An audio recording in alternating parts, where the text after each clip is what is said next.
Hi there. Let's spend a little time, if I have enough time, to talk about being a Social Security recipient outside the United States. It's so fun. Wait till you hear. So you apply the way you normally do, and the approval was quick. And up until that point in time, I'd had no problems with Social Security. Everything worked like clockwork. I get my checks. Everything's cool.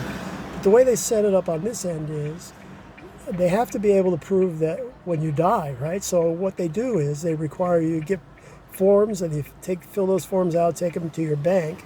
In my case, Bank of Bangkok, or Bangkok Bank, and the bank sets up two accounts for you. One account is for the government to deposit your money in, okay? The only way you can move that money out of that account is one way, to transfer it to your second account that they set up, which is a regular personal account. So you have to physically go to the bank every month and transfer the money from the government deposit account into your personal account.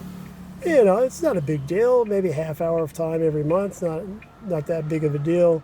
There's other things that come up with immigration, needing bank statements, all that stuff, but that's irrelevant for this conversation. So that's the way things are set up.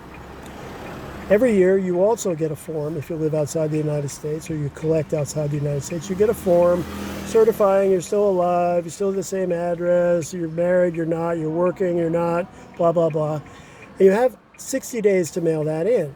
Usually goes out in June, something like that. So I got mine after 30 days. So our government mails everything snail mail, okay? There is no email, there is no fax. And persons in the U.S. can have your My SSA accounts where you can manage all your stuff. Outside the U.S., for security concerns, and that used to be my business, so I know it's all bullshit, is they will not let you have a My Social Security account. So everything you do has to go through a live person.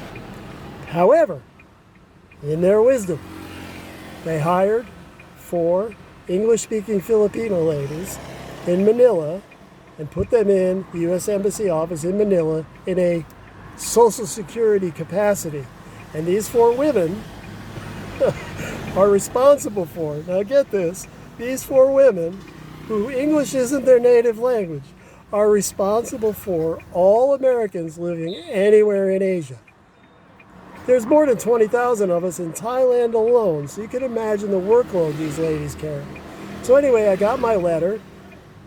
They mailed it snail mail, so I got it on day 31 of my 60 days to return it. Okay, great. So I sign it, fill it all out, I take it to Thai Post, and I put a tracking number on it. I pay a little extra to be able to track it. It's supposed to be there in 7 to 10 days. Everything's beautiful. That was on the 22nd, or the 21st, excuse me, of this month. I get up on the 22nd, and I'm reading through the Bangkok Post, and I see an article that says, because of President Trump's tariffs, Thailand has joined 10 other countries in Europe and Asia and are no longer sending parcels or mail to the United States. Full stop. None. Okay? Because there used to be an $800 exemption. So if you declared value on stuff you were sending into the U.S. as under $800, you didn't have to pay any tariffs or import fees or anything. Trump eliminated all that. So now, not only do they have to pay, the Thai government says, okay, well, let's talk about this. Where do you want the money and when do you want it? Well, nobody in the Social Security Administration can answer those questions.